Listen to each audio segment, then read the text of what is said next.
I liken it as this is the last part of the puzzle of the Lego box that you all are proving that we constructed it according to the plans that we approved in the PUD. Attorney Michael Sciamento explaining the approval of 2 final plats in Veranda Bay. Despite the risk of flooding, Flagler County commissioners have given the okay to move forward with the first phase of construction on the Veranda Bay development. When you did the conceptual plan, we had an additional layer of detailed analysis addressing that. And then when we had the preliminary plat, there were actual engineering drawings showing how each one of those ponds retained all the stormwater on site. And in fact, even though your staff and our engineers came to you and asked for approval of those plans addressing flooding in your case, those plans were ultimately approved by the state and the federal government, as though there are no flooding issues caused by this project. He's responding to concerns by Flagler County Commissioner Kim Carney. Whether it ran down, by the time you put a house on it, it would exacerbate the issue as opposed to make the flooding stop. The Veranda Bay development has gone through about 20 hours of hearings and 4 different approval processes. It's spent about $20 million for the development's infrastructure. Just to be very simple, both state and federal law prohibit any development, including this development, to allow their water to go off-site and flood adjacent properties.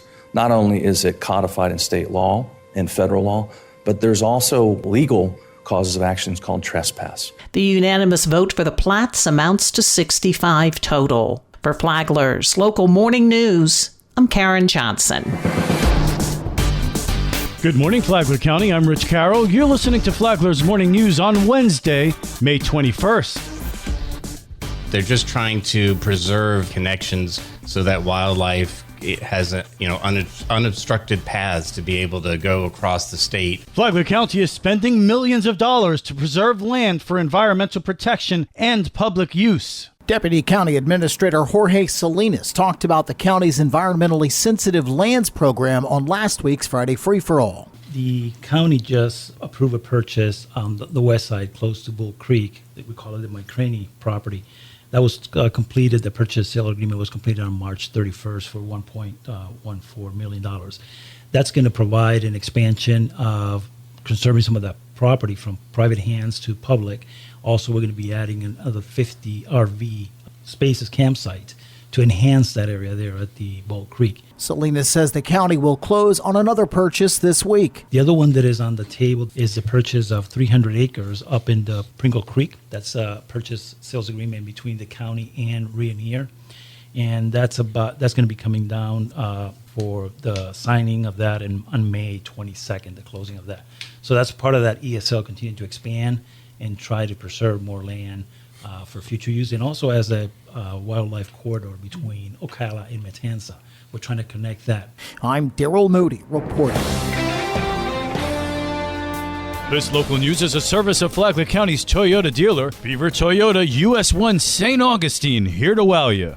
Memorial Day is coming up on Monday, and the city of Palm Coast is ready to honor our American heroes. Brittany Kershaw is the Communications and Marketing Director. The city of Palm Coast invites all residents to the 2025 Memorial Day ceremony that is planned for Monday, May 26th at 8 a.m., and it will take place at Heroes Memorial Park, which is located at 2860 Palm Coast Parkway. This is an annual event that honors the brave men and women who have made the ultimate sacrifice in service to our nation. We are going to have a new addition to the ceremony this year, which will offer families and loved ones the chance to hear their heroes' names spoken in remembrance during the ceremony. So if you would like to honor a loved one who served and lost their life in the line of duty, please submit their name by visiting palmcoast.gov. As in years past, the ceremony will feature a presentation and remarks that reflect the significance of Memorial Day and the enduring gratitude that we owe to our military heroes. A ceremonial wreath presentation will also take place, symbolizing the community's collective respect and remembrance. Following the ceremony, attendees are invited to participate in the Honor Walk. This was an initiative started last year, and it's a reflection procession around Heroes Memorial Park. Guests are encouraged to pause at each monument and leave a flower to pay tribute to our fallen heroes. Join us as we come together as a community to reflect, remember, and reaffirm our shared values of freedom, sacrifice, and patriotism.